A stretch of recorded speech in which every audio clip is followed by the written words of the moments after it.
이 사무엘상 하죠. 사무엘서의 기록자는 저자가 분명치가 않습니다. 단지 이제 기록 연대가 북이스라엘과 남유다가 그 분열됐을 때, 그 분열 후라고 그렇게 추정을 하고 있는데, 그러니까 BC 931년부터 721년 사이라고 보고, 또 유대의 한 사람이 기록했을 거라 그렇게 추정만 하고 있습니다. 그리고 이제 이 사무엘서의 시대 배경은 바로 앞에 있는 사사기 마지막 절 구절이 이 사무엘 시작할 때 그 시대가 어떤가를 보여줍니다. 그 마지막 절이 뭐라고 쓰였는가 하면, 그때 이스라엘에 왕이 없으므로 사람이 각기 자기의 소견에 옳은 대로 행하였더라. 이렇게 끝이 났습니다. 그러니까 사무엘 시대의 시작은 이렇게 됐다는 얘기죠. 그러니까 이제 왕이 없는 게 아니죠. 이 땅에 왕이 있었지만은, 하나님이 왕이셨지만은 하나님을 왕 대접 안 한 거예요. 그래서 왕이 없었다고 표현한 거죠. 그리고 이제 하나님이 원래 왕이신데 그냥 그 왕을 잊어버리고 왕 없는 것처럼 살았다. 그것을 그 기자가 함축성 있게 왕이 없었다 그렇게 표현을 한 겁니다. 그래서 사사기는 이스라엘 역사상 가장 어두운 시대, 포로 잡히고 이런 것도 물론 어두운 시기지만 실질적으로 영적으로는 이 가장 어두운 시대가 된 것이 왜 그런가 하면, 자기 마음대로 살고 자기가 왕 되어 살고 자기 위해서, 자기 유익 위해서 살고, 그러니까 하나님이 없는 거나 다름없이 살았기 때문에 어두운 시대였다 그 말입니다. 우리 삶도 하나님 잊어버리고 자기가 왕 되어서 자기 유익만을 위해서 사는 때가 가장 어두운 시기입니다. 제가 생각해도 굉장히 겉으로는 아무 일도 없고 좋은 시대였던 때, 그 때가 어두운 시대인 거죠. 하나님 없이 살았었으니까.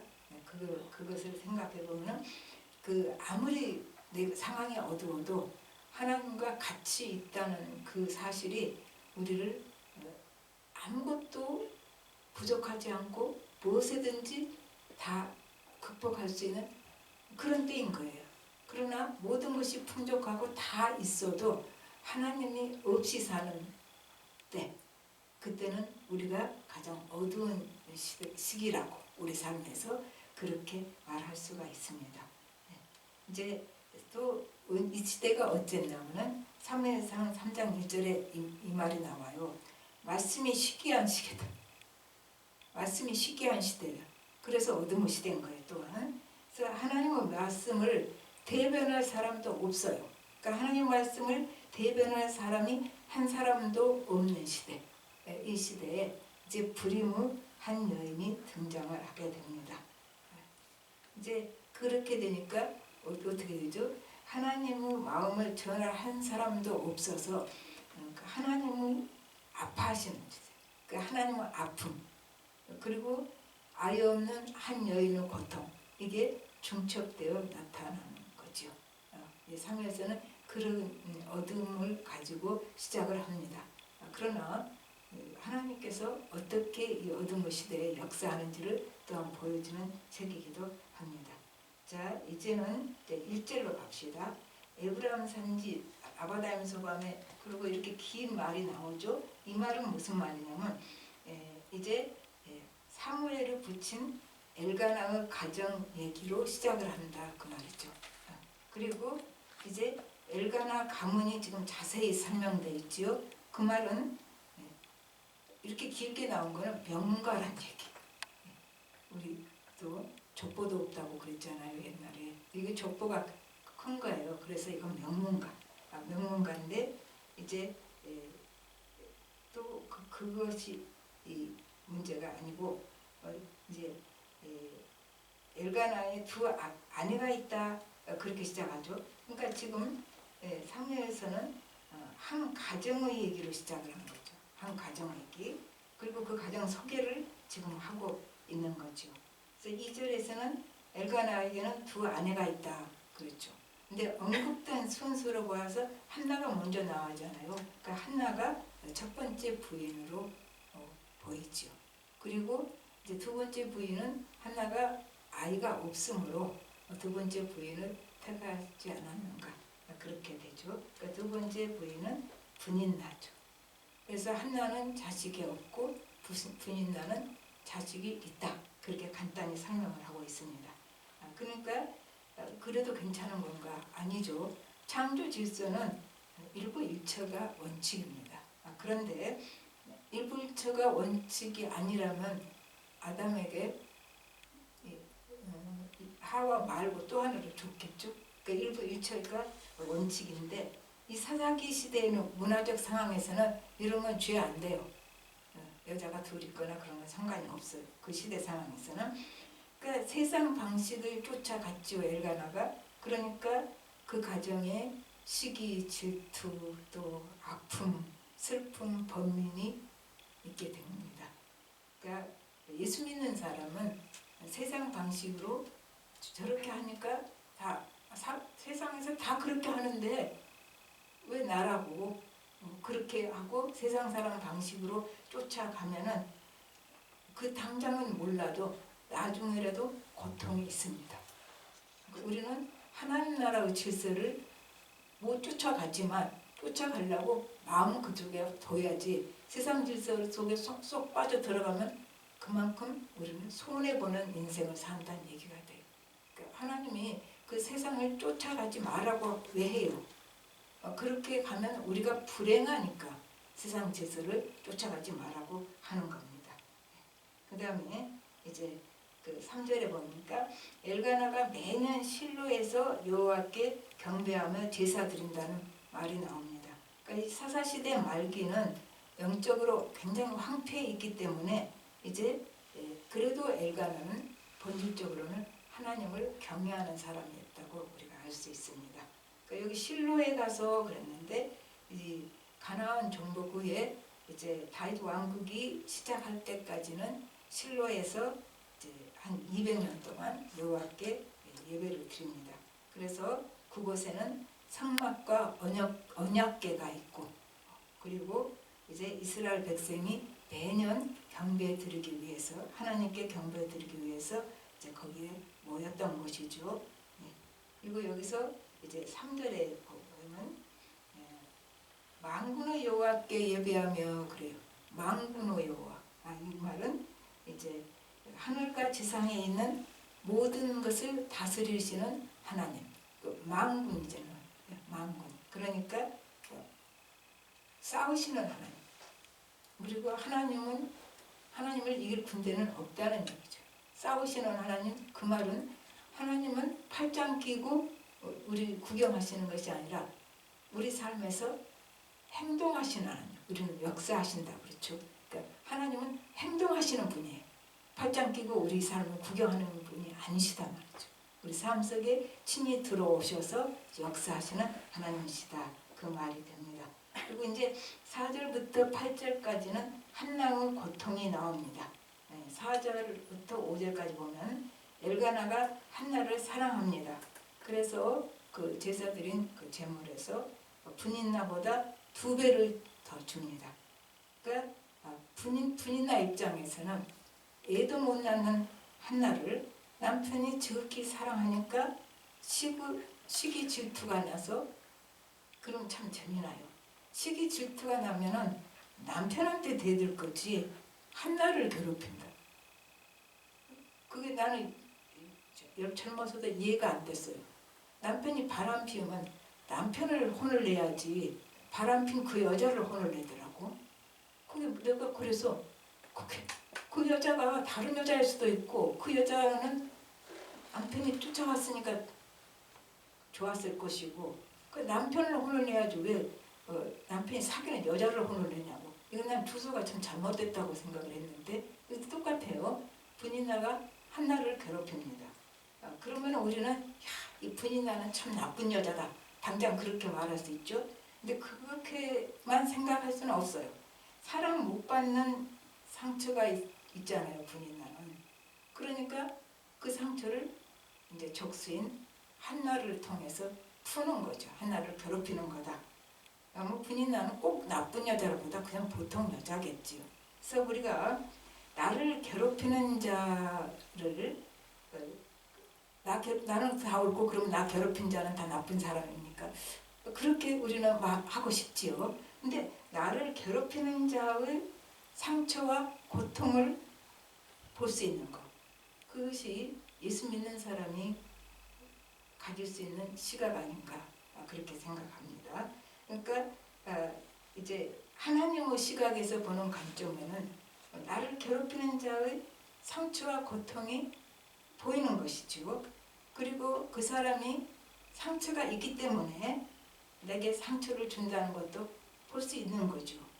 그래서 그 사람이 나 때문에 상처받아서 나에게 상처 줄 수도 있고, 또 자기가 자라는 과정에서 상처가 있어서 나에게 상처를 줄 수도 있고, 뭐 어쨌든 간에 나를 괴롭히는 자의 상처와 그 고통을 우리가 볼 수 있다면은 이제 그리고 볼 수 있다면 어떻게 할까요? 긍휼히 보게 되죠.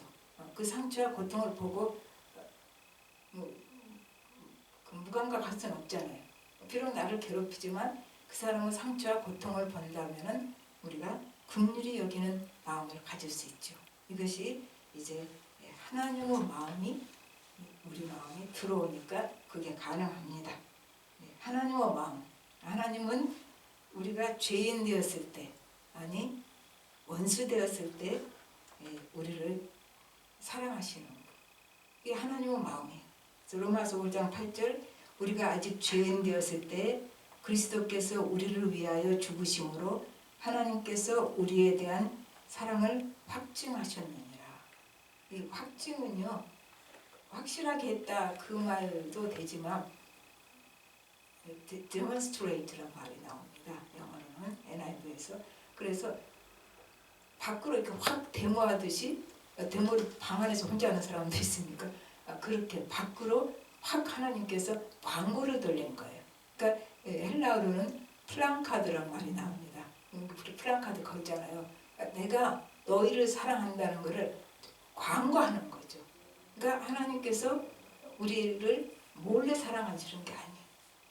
하나님은 우리를 사랑하시는 것을 온 세상에 알게끔 사랑하신다는 얘기가 되는 거예요. 그게 여기서 확증이라는 표현으로 됐지만 그걸 크게 다 알도록 나타내셨다, 그런 의미가 되죠. 그러니까 하나님이 우리를 사랑하시고 그거를 자랑스러우셨지 않을까요? 그러니까 그렇게 온 세상에 공표를 한 거죠. 나 얘 사랑해. 그런 경험 있잖아요. 어떤 분이 저한테 전화로 막 혼을 내서 내가 그냥 가만히 있었어요. 그랬더니 그분도 예수 믿는 사람이거든요.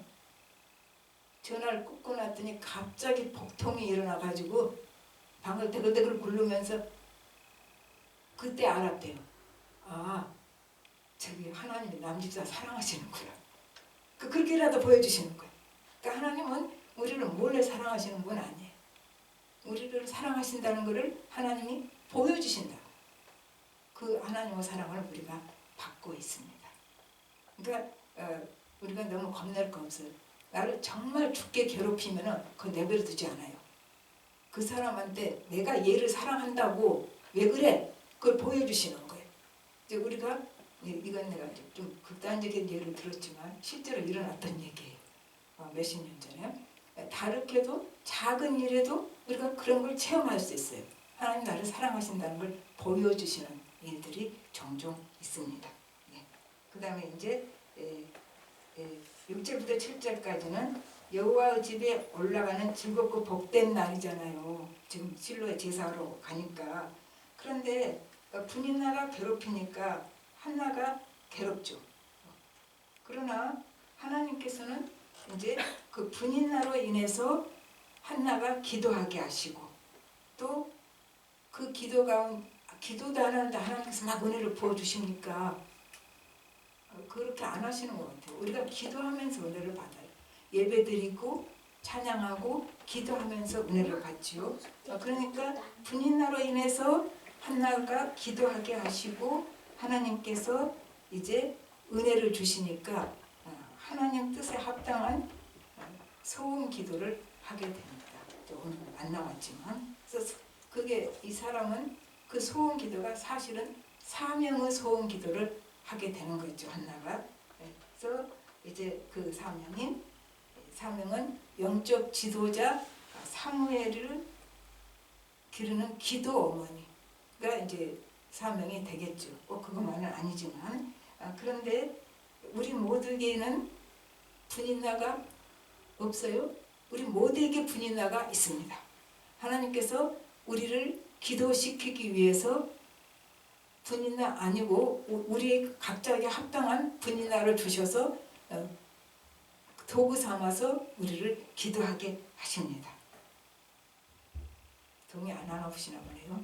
우리에게는 항상 분인나가 있습니다. 안 그러면 우리가 기도를 안 해요.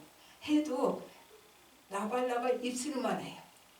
분인나가 있어서 속이 뒤집어질 때는 진짜 진심으로 부르짖을 수밖에 없잖아요. 그래서 우리 모두에게는 하나님 우리를 사랑하시기 때문에 분인나가 있다. 그건 뭐라고 그래요? 분인나 주신 것에 대해서 불평해요? 하나님 왜 이러십니까? 아니죠. 하나님 제게 분인나를 주셔서 감사합니다. 이렇게 나가는 사람은요, 하나님 원망 안 씁니다. 그러니까 그 모태신앙 중에 좋은 점이 원망을 잘 않더라고요. 당대 믿는 사람들이 원망을 더 잘해요. 쭉 예수 믿었던 가정에 자란 사람은 일단 하나님한테 원망하는 게 아니라는 걸 예수를 잘 못 믿어도 아는 것 같아요. 그래서 원망하는 마음이 안 생기는 거죠. 오히려 분인나 주셔서 감사합니다. 그렇게 나갈 때 분인나가 나를 괴롭힐 수가 없는 거죠. 분인나 주신 것에 대해서 감사한 사람이 얼마나 분인나 때문에 고통을 당하겠습니까? 오히려 그 감사하는 마음으로 하나님께 기도하게 됐지요. 그 다음에 이제 그 남편 엘가나가 우리 8절 한번 보십시오. 그의 남편 엘가나가 그에게 이르되 한나야 어찌하여 울며 어찌하여 먹지 아니하며 어찌하여 그대의 마음이 슬프냐 내가 그대에게 10 아들보다 낫지 아니하냐 하니라. 이제 날 어찌하여가 3번이라 나와요. 어찌하여가 3번. 그래서 한나의 고통을 엘가나가 모릅니다. 내가 그 잘해주면 됐잖아. 그치 엘가나 말은 이렇게 답답하지요. 그러니까 아내가 혼자 고통받을 때 남편이 몰라요. 그래서 남편 보고 뭐라 그래요? 나무 편 그렇게 말하잖아요. 그리고 이제 그러면 남편에게는 아내는 뭐예요? 적과의 동침이에요. 왜 그런가 하면은 전혀 예상치 못한 때 예상치 못한 일로 반격을 합니다. 그러면 멍하죠. 자기는 지금 생각지도 못하는 일로 또 생각지 않은 때에 반격을 해오니까 그게 적과의 동침이에요. 이제 우리가 그렇게 사는 거예요. 그러니까 우리는 아내가 남편에게서 다 이해받으려고 하지 말고 그냥 하나님께 가세요. 그러면 하나님은 다 이해해 주셔요. 남편도 마찬가지. 뜬금없이 느닷없이 반격해오는 아내한테 속상해할 거 없이 그냥 하나님께 가서 하나님께 기도하세요. 왜 우리가 남편과 아내가 사는데 그렇게 하실까? 남편과 아내한테 모든 걸 다 내놓지 말고 하나님께 먼저 마음을 주라고 그 사연으로 보면은 됩니다. 하나님과 관계가 좋으면은 부부 사이가 관계가 좋습니다. 어느 한편이 좀 덜 좋아도 그래도 좋습니다. 한쪽이 그걸 다 커버합니다. 그래서 우리는 먼저 하나님과 관계가 우선인 거예요. 아내와 남편 관계가 우선이 아니라 아내와 남편 관계가 우선이 되면 그게 그렇게 좋지가 않아요. 왜 그런가 하면은 인간이 하나님 마음같이 않기 때문에.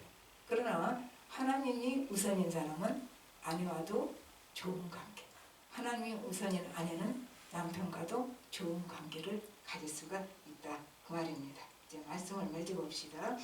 고난과 절망이 오는 상황이 있지요. 우리에게는 항상 고난이 있어요. 그럴 때 이제 우리가 내게 주신 상황을 묵상할 필요는 없어요. 내가 그 상황만 묵상한다고 일이 잘 되는 게 아니고 이제 하나님이 왜 이것을 허락하셨을까? 그렇게 하나님의 뜻을 생각해 보는 것이 훨씬 더 빠른 길입니다. 이제 그 5절 6절에서 나오잖아요. 하나님이 한나를 임신하지 못하게 했다. 이제 그 말이 나와요. 이제 그런데 당시 그 아이가 없는 여인은 하나님의 저주를 받았다거나 혹은 하나님으로부터 끊어졌다. 이렇게 통념이 있어요. 이런 생각을 가지고 있었어요. 그러니까 한나의 고통은 아이 못 낳는 고통보다 하나님과 관계가 끊어졌다는 거, 그게 굉장히 큰 고통이었을 거라는 거죠. 그런데도 아이를 못 갖게 하시는 하나님에게 그 뜻이 있었다. 하나님 그렇게 아이를 못 갖게 하셨는데 그것에 뜻이 있었다. 그 말이죠. 이제 한나를 하나님의 사람으로 키우려고. 그러니까 우리는 사무엘 어머니라는 사명에만 초점을 맞추게 되죠. 그렇지 않아요. 하나님은 사무엘 어머니 한나로서도 중요하지만 한나 자신도 중요해요. 우리 한 사람 한 사람이 다 누구를 보조해주고 돕고 다 좋아요. 그러나 보조하고 돕는 그 한 사람 한 사람이 하나님에게 또 귀중하다는 걸 알아야 돼요. 저 사람은 도와주는 사람이니까 도와주는 사람도 그 사람은 하나님과 관계에서 똑같이 귀중한 사람이니까. 그래서 이제 그 하나님의 사람으로 한나를 먼저 키워 가십니다. 그래서 이런 일이 있었고 그 아이를 안 주셨고 이제 또 이제 하나님께서는 왜 이렇게 그러면 순서를 한나부터 만들어 가셨을까? 그러니까 하나님의 사람 사무엘을 만들려면은 어머니를 먼저 하나님의 사람으로 만들어 놔야겠죠. 어머니가 기르니까 그거예요. 하나님의 순서. 그래서 한나를 먼저 훈련을 시켜서 하나님 사람으로 만들어 가시려고 당시 가장 큰 고통, 아이 못 갖는 고통을 하나님이 허락하신 거다 그 말이죠. 그런데 이제 한나로 그렇게 함으로써 하나님의 의도는 한나가 이제 보이는 현실을 넘어서 하나님께 기도하고 하나님과 깊은 관계 속에서 하나님의 속마음을 아는 사람. 이제 한나 기도가 나오잖아요. 나중에. 그러니까 하나님은 속마음을 아는 사람으로 한나를 만들려고 하는 것이었죠. 그게 이제 하나님의 뜻이었다고 볼 수 있죠. 그리고 나서 가장 위대한 사사, 마지막 사사죠. 선지자직과 제사장직을 겸임한 사무엘을 낳게 하시게 됩니다. 그러니까 하나님의 순서가 그렇단 말이죠. 그러니까 우리는 그 사무엘을 기르기 위해서는 그냥 사무엘 기르면 되잖아요. 근데 순서가 한나 먼저 기르셨다는 거죠. 그러니까 이제 한나는 사무엘의 어머니이기도 하지만 그 자체로 하나님의 깊은 뜻을 깨달았던 사람이라는 거죠. 그리고 이것을 위해서 하나님이 한나를 극한 상황에 몰아붙이셨어요. 그러니까 때로 우리가 극한 상황에 몰릴 때가 있어요. 그때 극한 상황만 묵상하면 해결 안 돼. 하나님을 바라보고 나한테 왜 이렇게 극한 상황으로 몰아붙이셨을까? 좋으신 하나님이 나를 사랑하시는데 이 극한 상황으로 몰아붙이실 때에는 몰아붙이면 어떨까요? 이제 난 이렇게 못 살아요. 그리고 부르짖을 거 아닙니까? 하나님이 요구하시는 게 바로 그겁니다. 내가 이렇게는 살 수 없어요. 그리고 이제 계속 부르짖게 하셨고 그리고 이제 에레미야서 29장 12절 13절에는 이 말이 나옵니다. 너희가 내게 부르짖으며 내게 와서 기도하면 내가 너희들의 기도를 들을 것이요 너희가 나를 온 마음으로 구하면 나를 찾을 것이요 나를 만나리라. 이 말이 나옵니다. 그러니까 하나님은 하나님께 부르짖고 찾고 찾아서 하나님과 나와 관계가 확실하게 만나는 관계, 만나도 하나님의 속마음까지 만나는 관계, 그렇게 만드시려고 이런 극한 상황에 몰아붙이셨다는 얘기가 됩니다. 역사의 주인은 하나님이십니다. 모든 역사를 기록해 가시고 만들어 가시는 그 하나님이 이제 한나같이 아픔이 있어서 기도하고, 그래서 하나님과 마음이 통한 사람, 이 사람을 통해서 하나님은 그분의 역사를 써 가십니다. 그리고 한나는 그런 게 아니에요. 이렇게 우리가 슬픔 당하고 고통 당하는 우리가 이제 기도하고 하나님께 부르짖을 때 하나님과 깊은 소통이 이루어진 그 사람, 하나님 마음과 통하는 그 사람을 통해서 하나님은 역사를 써 가시고 바로 우리가 그 사람이 되기를 원하십니다. 우리 다 같이 기도하십시다. 하나님 아버지, 주님 은혜를 감사를 드립니다. 가장 어두운 시대 하나님께서는 한 여인을 등장시켜서 그 여인을 극한적인 상황으로 몰아붙여 기도시키고 하나님과 소통을 이루게 하시고 그로 인해서 사물이 나오게 하시고 하나님의 뜻을 이루어 가십니다. 우리 모두에게도 이 일이 일어나고 있습니다.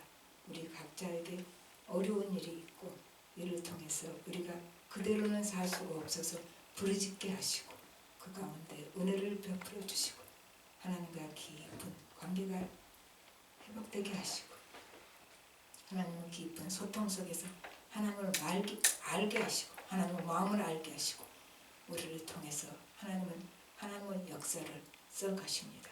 그리고 우리는 그것에 부응해서 하나님 뜻에 순종해서 나아갈 수 있는 사람 되게 하십니다. 우리 모두가 이 하나님 뜻에 동참하고 그 하나님 뜻에 따라감으로 말미암아서 하나님의 역사를 이루는 한 그 귀퉁이가 되게 하여 주시옵소서. 모든 말씀 예수님으로 기도합니다.